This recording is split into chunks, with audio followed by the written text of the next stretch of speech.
For this example, we're asked to assess the determinacy and stability of this particular truss and solve for all of the member forces. So if we're looking for all of the member forces, we know that we're going to be using the method of joints rather than method of sections, where we look for specific member forces. Now, we know to assess the stability and determinacy aspect of this, so first let's start with that. Stability and determinacy. We generally do them at the same time at the start of the project, because they tell us whether or not we can analyze the structure and how we're going to go about doing it. If the structure is indeterminate, it means that we don't have the resources as of this course to analyze the structure properly. If it's unstable, that means that the structure will not hold up to the loads that it's subjected to, and we might as well not begin analyzing it. So let's begin with determinacy.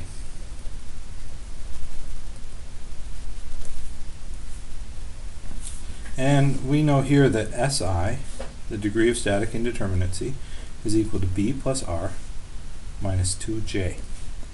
And B is the number of members, so all we do is count the members. A member spans between two joints.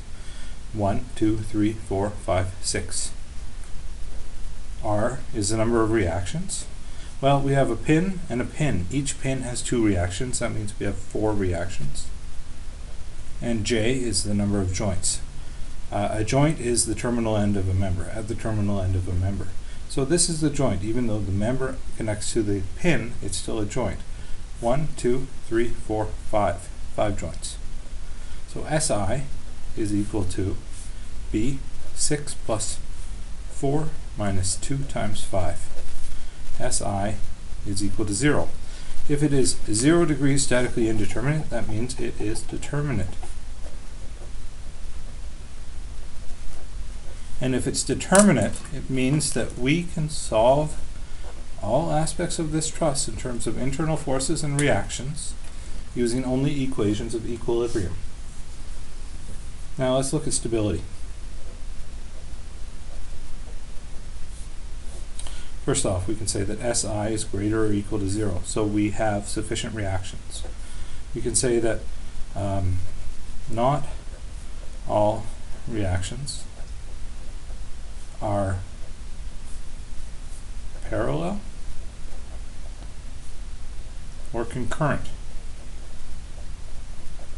So those are good. We have a reaction in the AY direction and a reaction in the AX. EY, EX. Those EY and EX and AY and AX values are orthogonal to each other, therefore they're not parallel. Since we have reactions at 2 separate points here, and we have parallel forces in the Y and parallel in the X, we don't have a point of concurrency where all reactions meet. Therefore, not all reactions are concurrent.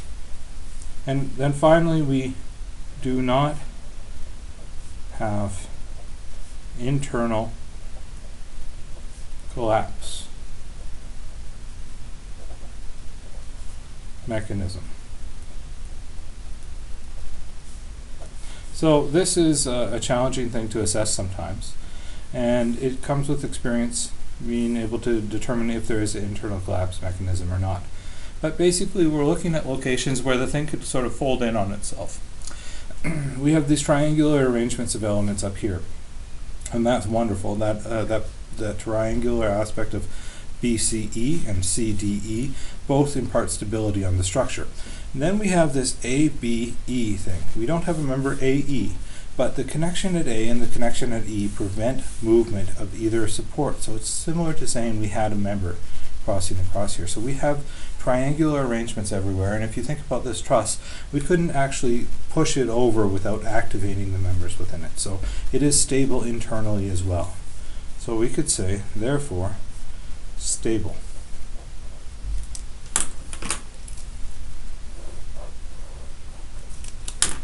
Once we determined it was determinate and stable, let's look at something else here.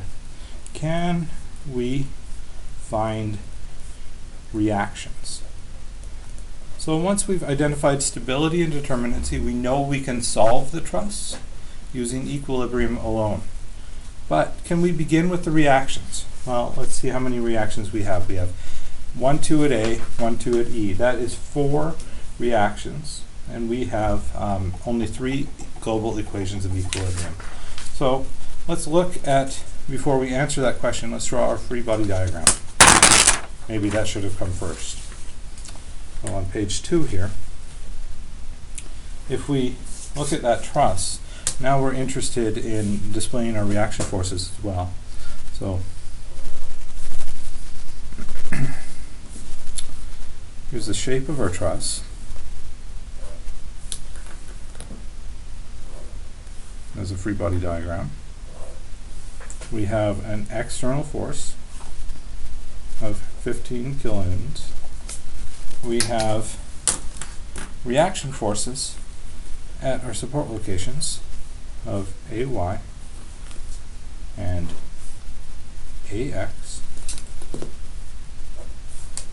EY, and EX. On top of that, I guess we should label our joints A, B, C, D, and E. And then, to complete it, put in some dimensions, 5 meters,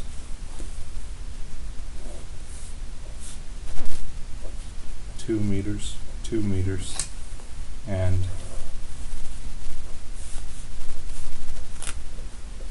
2 and 3 meters. So that's our free body diagram. So we can say that we have, in here, we have 4 reactions, 3 equations. Therefore, we can not solve for reactions immediately. Reactions now. We'll have to we'll have to go into the structure and start looking at method of joints, identifying or isolating a joint and finding the member forces, and then going back to the reactions. However, since we've determined that it is determinate, we can be confident that we'll be able to solve this eventually. And just to recall, our 3 equations are our equilibrium equations. Sum of forces in x is 0, sum of forces in y is 0, and sum of moments is 0. A moment about a point on that xy plane. So we've found that we can't, so now we're going to have to go into the method of joints. And here we're going to be isolating joints and sort of cutting out a joint and putting in member forces and solving for the member forces as we go. So working with the method of joints, we first need to identify a joint that has 2 or fewer unknowns, because at a joint we only have 2 equations of equilibrium. Since all forces pass through the point of the joint, we don't have any moment arms and we can't activate our sum of moments equation. So I see one joint that has 2 or fewer unknowns, and that's joint D. Everywhere else seems to have more unknowns than we can handle. So let's look at joint D.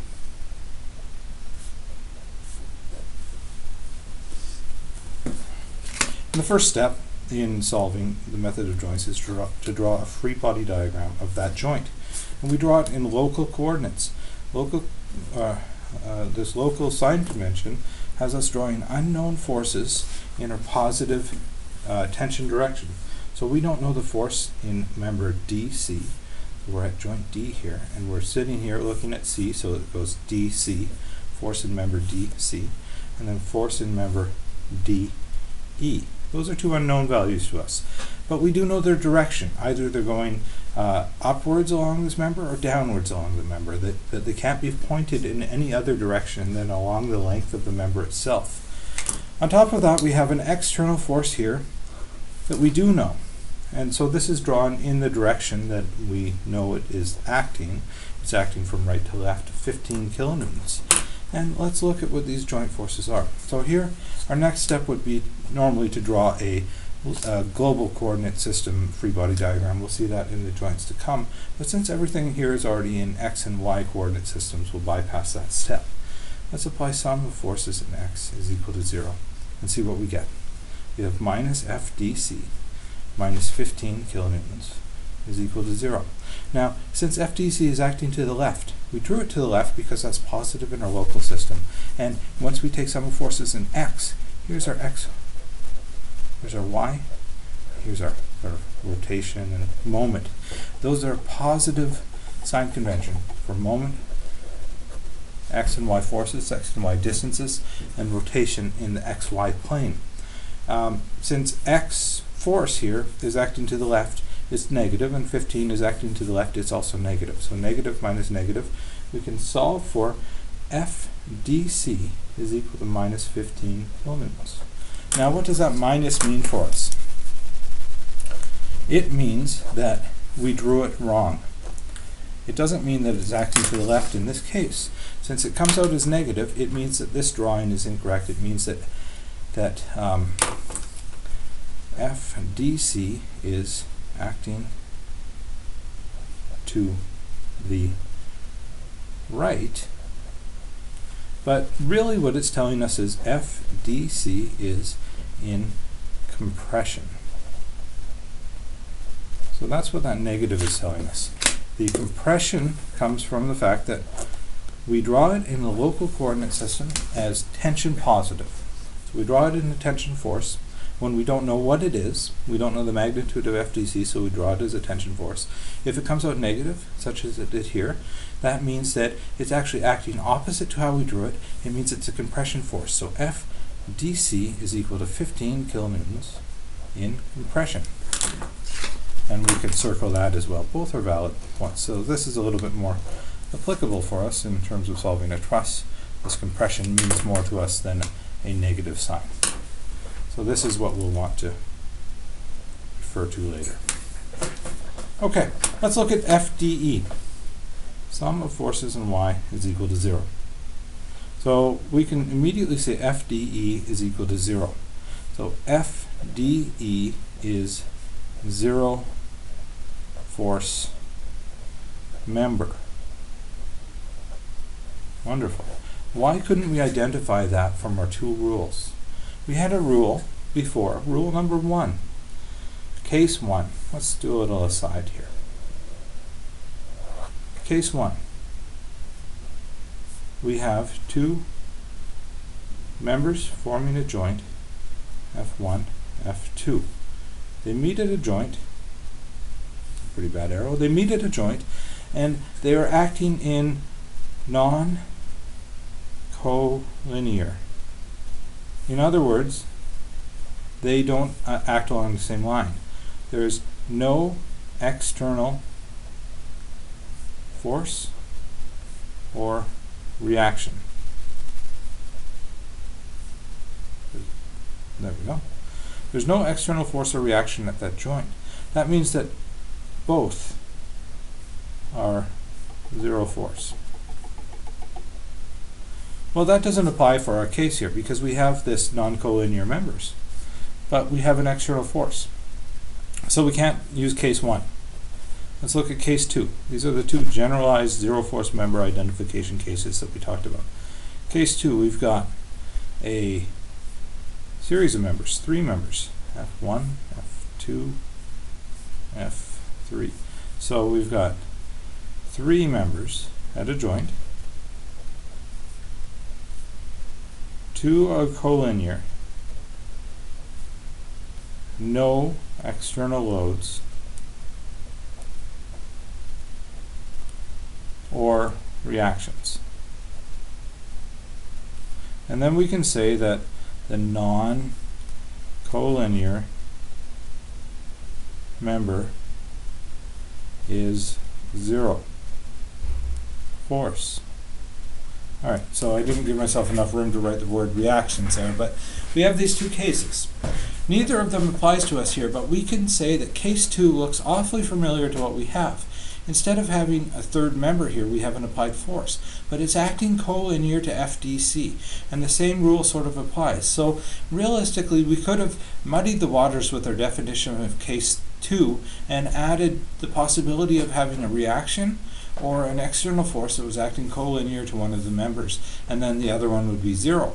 However, that's a little bit too many words in this sort of definition, and it's too easy to cause confusion. So we could have identified this zero force member beforehand. However, because the definition of determining zero forces through these two cases was very specific, we didn't have the ability to do that right away. So that's the long story short on this. All right, so once we have that, we can go ahead and draw our summary diagram for joint D. I guess I can do it here. We have room for that. So let's draw that here. We have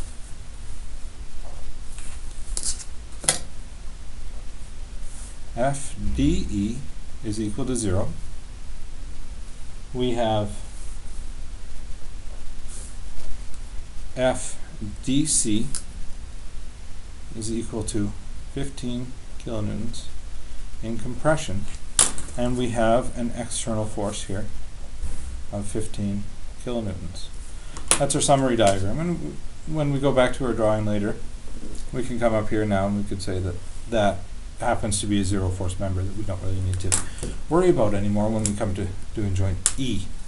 So let's move on. Well, first off, before we're done this joint, so now we're going to have to pick another joint. Another joint that we have 2 or fewer unknowns in. At joint E, we have 1, 2, 3, 4 unknowns. At joint C now, we know force in CD, so we have this and this as 2 unknowns. Everywhere else we have more than 2 unknowns. So joint C is our only other option, or is our next option.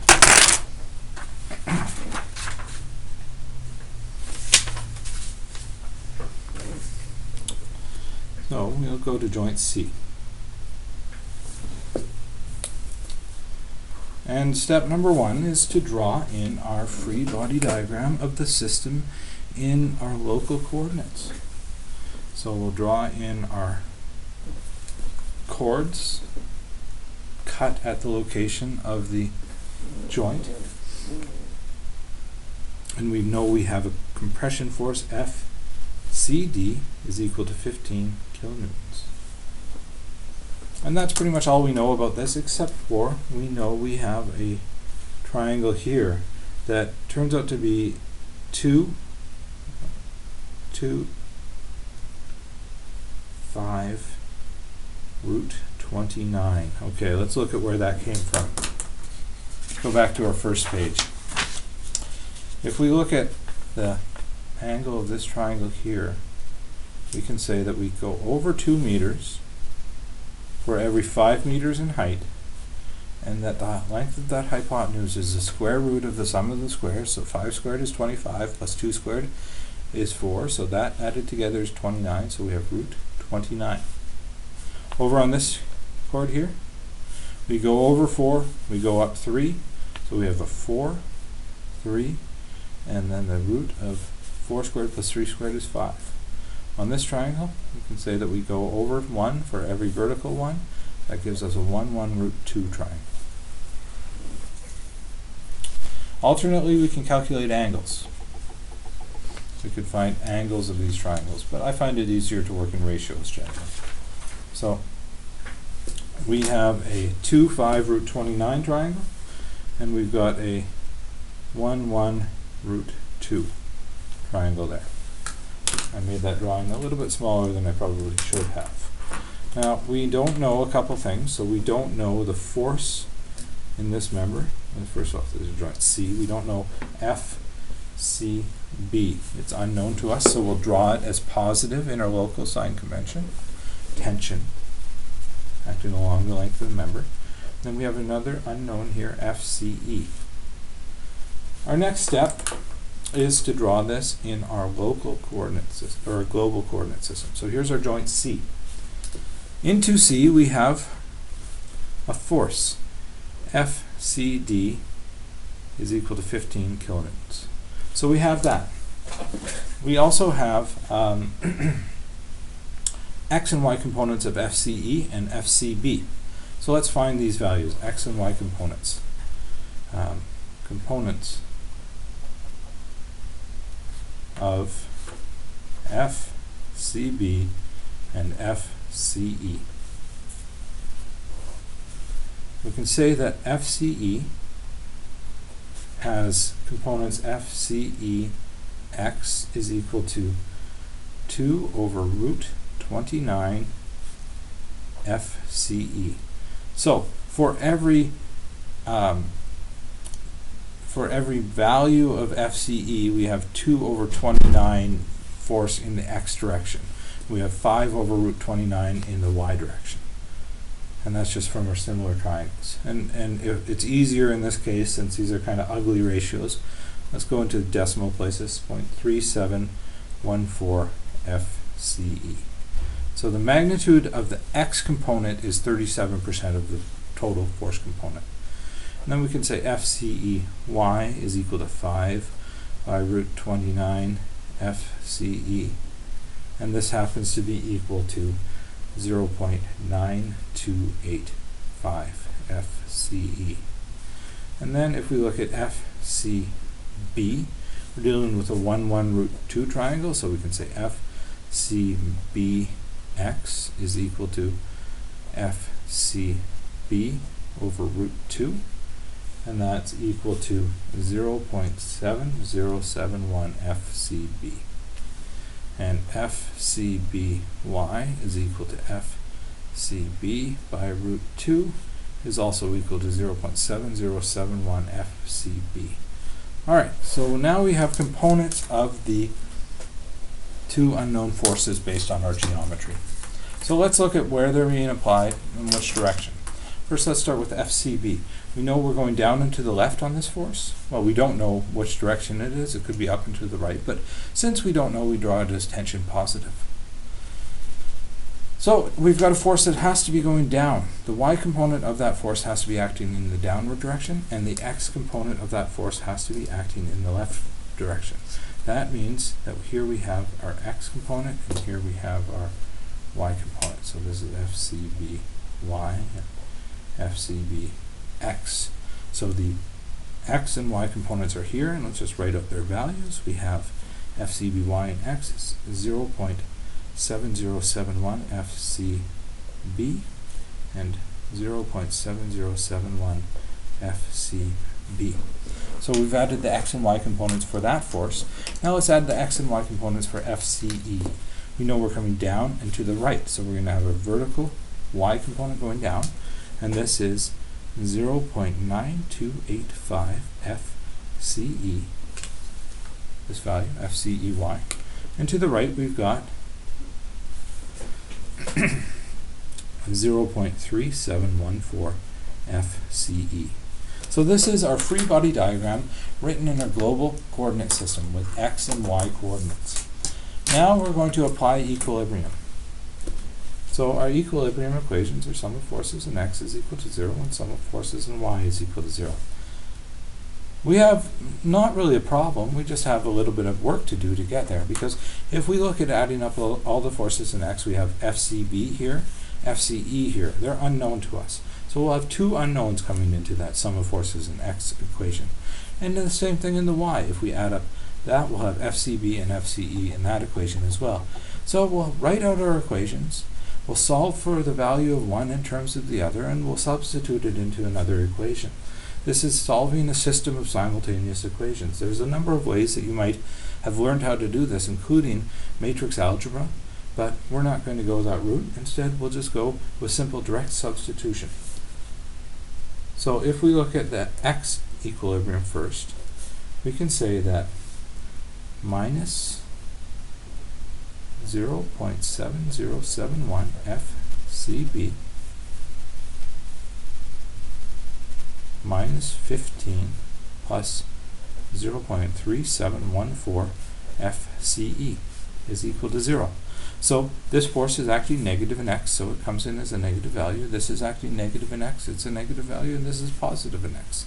Now we can go ahead and solve for one of those values in terms of the other. So I solve for FCE, happens to equal 40.388 kilonewtons plus 1.9039 FCB. We'll circle that and box it. Let's give it a name, equation 1. Now let's do the same thing in the y coordinates. Sum of forces in y is equal to 0. If we add up everything in the y, we can see that they're both acting negative in our y system, so minus 0.7071 FCB minus 0.9285 FCE is equal to 0. So this force and this force both acting down, so they're both negative. And then we can rewrite this in terms of the other variable. So let's write FCB now as a function of FCE is equal to minus 1.3131 FCE. Alright, so now let's box that and call it equation 2. These are both of our equilibrium conditions, just rearranged to solve for one variable in terms of the other. So now let's employ our substitution technique. So sub equation 2 into equation 1. If we do that, we should be able to solve for one of our variables. Rewriting equation 1, we have FCE is equal to 40.388 plus 1.9039 multiplied by FCB. But we have a new equation for FCB. Here it is. So multiplied by 1.3131, negative 1.3131 FCE. And now if we multiply this out and we decide to solve for FCE, we can see that FCE is equal to plus 11.539 kilonewtons, which is a tension force.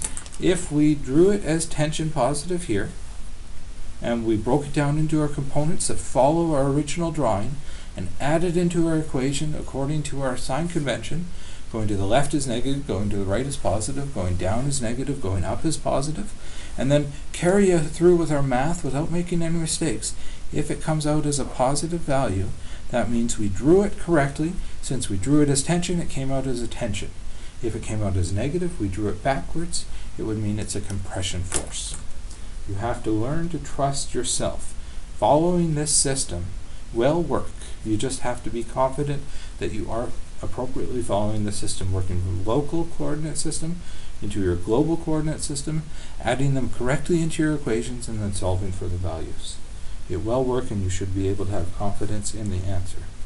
Once we have that, we're going to sub equation, or sorry, we won't sub the equation, we'll sub in FCE into equation 2. That should allow us to solve directly for FCB. So FCB is equal to minus 1.3131 FCE. So we have FCB is equal to minus 1.3131 times 11.539. FCB is equal to negative 15.1524 kilonewtons. And this is equal to 15.1524 kilonewtons in compression. Since it's negative, it means we drew it backwards. We drew it as a tension force, broke it down into our components, did all our calculations, and it came out negative. It means that this was drawn backwards. We guessed incorrectly. I should be pointing at this one, I guess. This was drawn backwards. We guessed incorrectly. It's really acting as a compression force. So we've solved for the forces in the members framing into joint C. Now we're ready to draw our summary diagram for joint C. And once we have that, we can go ahead and move on to the next joint that we can find values for. So at joint C, so still at C,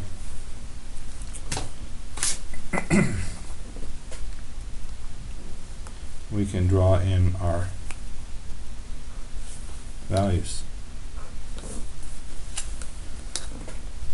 And here we had forces acting on our joint that we just solved for. These are our member forces, and we're going to draw them with the correct directions. We had FCB is equal to 15.152 kilonewtons. That's a compression force. So it's pushing into the joint from the perspective of the joint. And then FCE is equal to 11.539 kilonewtons, and that's acting in tension. It's pulling that joint apart. The joint's stretching the member stretching back on the joint. And then here we have a compression force in FCD of 15 kilonewtons in compression.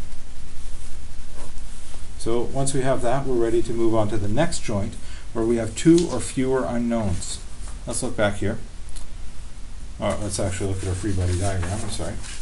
Here's our Freebody diagram for this. We started at joint D. We found CD force, or DC. We found that zero force. And then we went to joint C. We knew this force already. We found this force and this force. At this point, let's look at what we have. We can go to joint E, and we have 1, 2, 3 unknowns. We could go to joint A. We have 1, 2, 3 unknowns. We could go to joint B. We have 1, 2 unknowns. So our only option still is to go to joint B. We don't have many choices yet.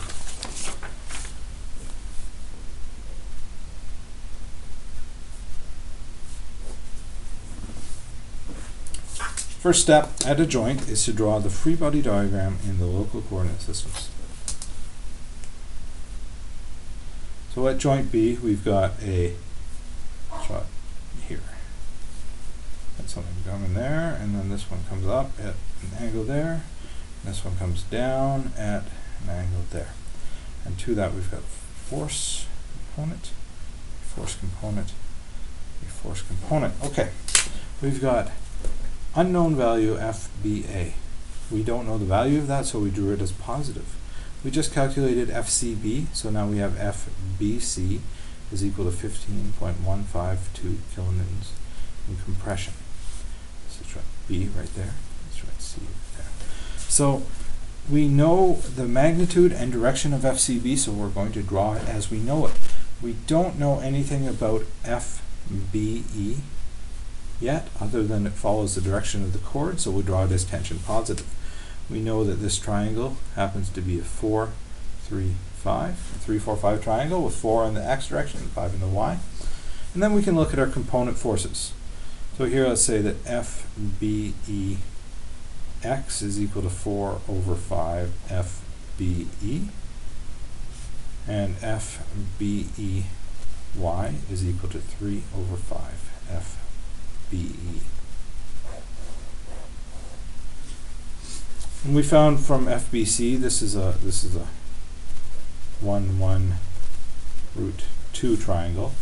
We know that we have FBC x is equal to FBC by root 2, and that happens to be equal to 10.714 kilonewtons.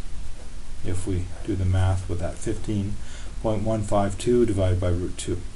And FBCY is equal to FBC over root 2 is also equal to 10.714 kilonewtons. So now we have all the XY components. We don't need to do the same with FBA because all of it's acting in the Y direction. Our next step is to draw our Freebody diagram in the global coordinate system. So let's try and squeeze that in right here.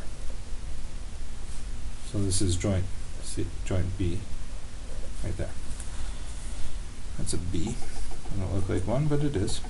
Okay, framing into joint B. Framing into joint B, we have the force here. It's a known value. I'll draw it in black since we know what it is. The vertical component of FBC is 10.714. Let's just put an equal sign. This is equal to that. And that made it more complicated.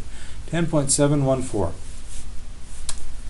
Then framing into it in the x direction is the force from that as well as 10.714. And then framing into it is FBA. We don't know that, so let's just put that as down FBA. And then we've got FBE coming into that as well. So we've got a force in the x direction of 4 over 5. And then we've got a force in the y direction of 3 over 5 FBE. So both of those particles are in equilibrium. One is along the lengths of the force vectors, and one is in XY coordinate systems. At this point we're able to take equilibrium, and if we look at it, there's an obvious choice for where we should start. If we start in sum of forces in y, we're going to have two unknowns, FBA and FBE, come into play. If we start in sum of forces in x, we'll have one unknown, FBE. So let's begin there. Sum of forces in x is equal to 0. This means we can say that, let's move down the line, we have 4 over 5 FBE minus 10.714 is equal to 0. So this is actually negative, that's actually positive. And then we can say that FBE is equal to 13.393 kilonewtons in tension. If we solve for that value, 10.714 times 5 divided by 4 is 13.393.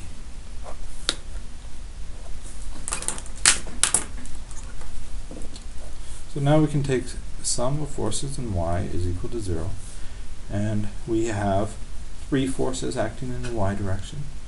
We have negative 10.714, this value, minus FBA, minus 3 over 5 FBE is equal to 0. Since we solve for FBE there, let's plug that value in, 10.714 minus FBA minus 3 over 5 onto 13.393 is equal to 0. And then we can solve for FBA is equal to negative 18.750 kilonewtons. Well, since it came out negative here, FBA is negative, we drew it as positive initially. Since it's negative, it means it's acting in the opposite direction to which we drew it. That means it's a compression force. So it's equal to 18.750 kilonewtons in compression.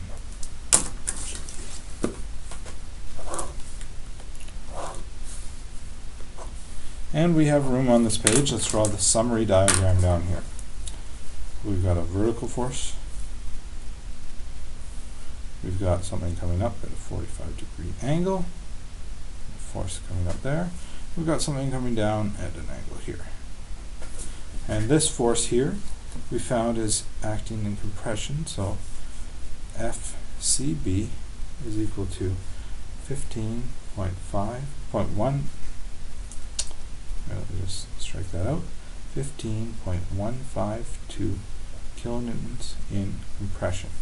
And then we have a force here, FBE is equal to 13.393 kilonewtons in tension. And finally we have a force acting up here, FBA is equal to 18.750 kilonewtons in compression. And this is joint B. That's our summary diagram. Let's just get it away from the rest there.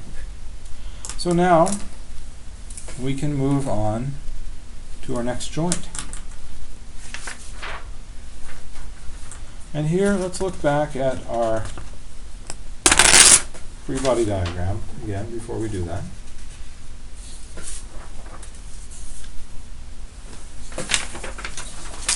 And looking at what we have, well, we solved for the forces in DE, in CD, in BC, in CE, in BE, and in BA.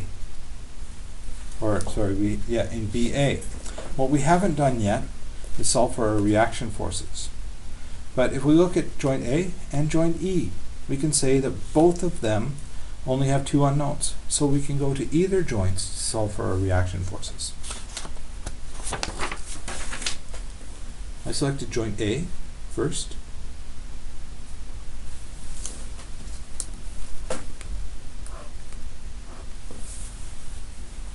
And here we can draw our global free body diagram in local coordinates. Excuse me, I said the wrong term there. And let's see what we have here. We've got joint A. We've got an unknown as AY. We've got an unknown here as AX. We've got a known quantity as a compression force as FBA is equal to 18.75 kilonewtons. And now we can say that sum of forces in X is equal to 0. This means that AX has to equal 0. Sum of forces in Y is equal to 0.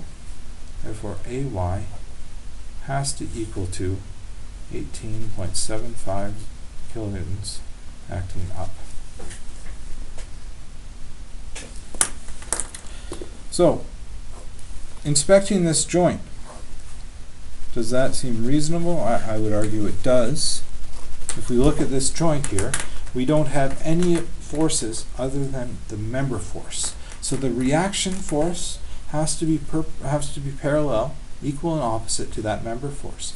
That means that we only have one component of this reaction at A, the vertical component. And if we wanted to draw our summary diagram here, we might as well. We have FBA is equal to 18.75. We have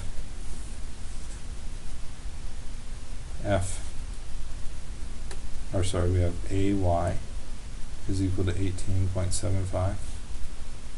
That's joint A. And we have AX is equal to 0.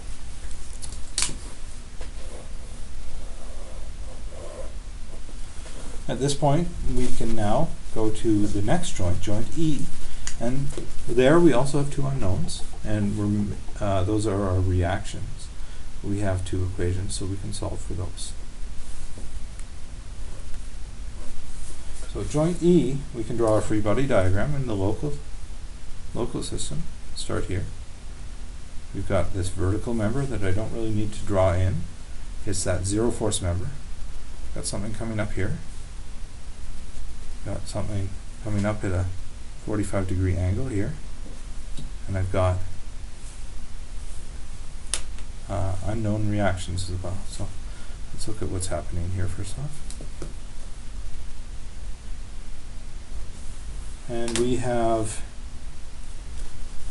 FEB is equal to 13.393, and this is in tension.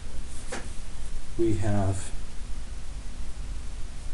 FEC is equal to 11.539 in tension, and we have FED is equal to 0. So we didn't have to draw in that zero force member, but I did anyway. And then we have EY. We don't know that value, so we'll draw it as what we consider positive. And we don't have EX either. So at this point, we can now go ahead and find the values of EX and EY. But to do that, first we're going to need to know the magnitude of our force components for FECX and FECY, along with FEBX and FEBY. We calculated those before when we did previous joint analysis, so we'll just rewrite them here, and we can say that FECX is equal to 0.3714 FEC, and this is equal to 4.2856 kilonewtons. FECY is equal to 0.9285 FEC, and this is equal to 10.714. 10.714 kilonewtons. And those were from, just put a note here saying that these are from joint C. Furthermore, we had information on FEB. X is equal to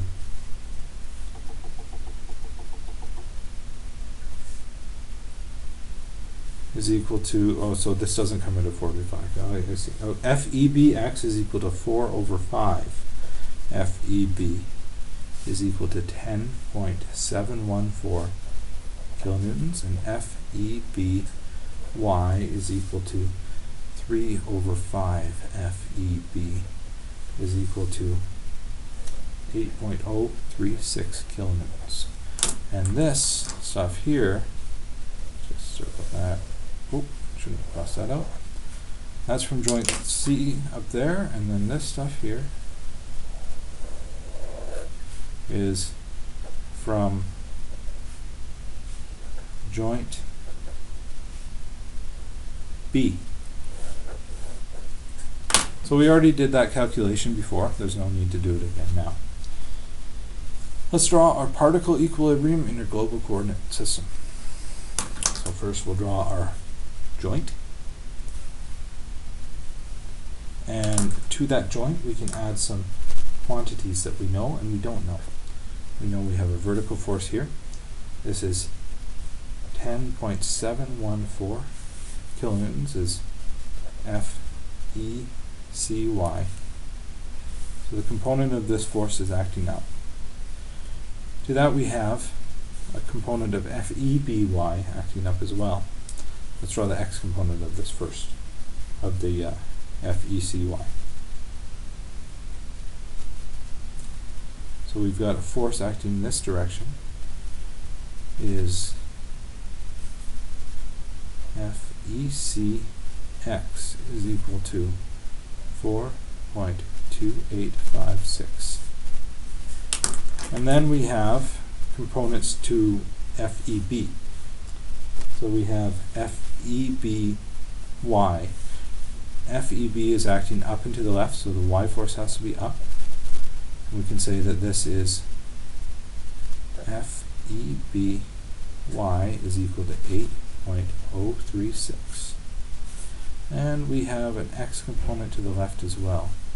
FEBX is equal to 10.714. Then we have two unknowns, EY and EX. So since we know everything except for one value in the x and one value in the y, we can solve for those quite easily, taking sum of forces in x and sum of forces in y, and it doesn't really matter where we start. I'm just going to draw a little line separating those two here. And then we could say sum of forces in x is equal to 0. So now we have EX minus 4.2856 minus 10.714 is equal to 0. EX turns out to be 15 kilonewtons. And it's a positive value. That means it's acting in the direction which we drew it. And then we can take sum of forces in y is equal to 0 and say that EY plus 10.714 plus 8.036 is equal to 0. And EY is equal to negative 18.75 kilonewtons. Since it's negative, it means it's a force acting down, opposite to the way we drew it. So let's draw in our summary diagram here. We have a force there. We have nothing happening. This is FED is equal to 0. We've got a force here. This force is FEC is equal to 11.539. We've got a force here. FEB is equal to 13.393. And we've got the reactions we just found. The Y reaction is acting down. EY is equal to 18.75 kilonewtons acting down. And EX is equal to 15 kilonewtons. So this is our joint summary. So at that point, we actually end up knowing everything there is to know about this problem. So before we go ahead and do our summary diagram, Let's check our answers. So let's draw in our free body diagram again. And we go down 1, 2,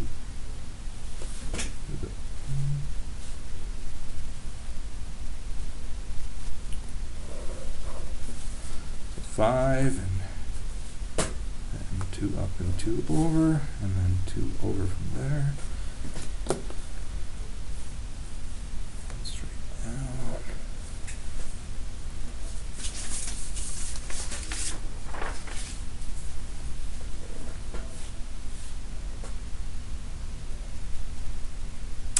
I drew it kind of really off scale. You know what? I'll just start this one again.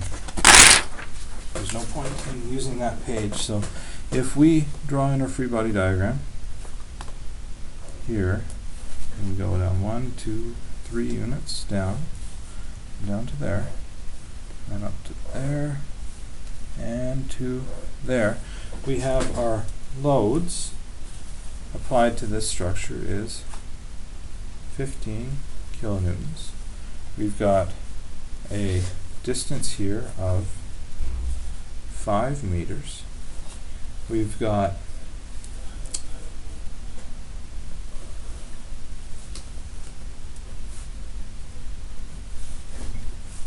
three meters and 2 meters here, and then here we've got 2 meters and 2 meters. We know our reaction values, put them in red here. So this reaction here is AY is equal to 18.750.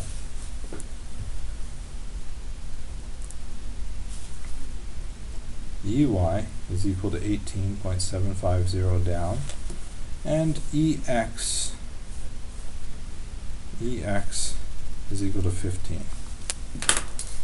We also have, I guess we can put it here, AX is equal to 0. So let's check our answer. Now, we always talked about how we'll have one extra thing left over when we're done. We've touched on every single joint here. We don't have any joints left over. However, we never conducted any global equilibrium analysis. So we never did sum of forces in X and sum of forces in Y for this whole thing as a rigid body, or sum of moments. So let's do that. Check our answer. So we analyzed all joints, but never took global equilibrium.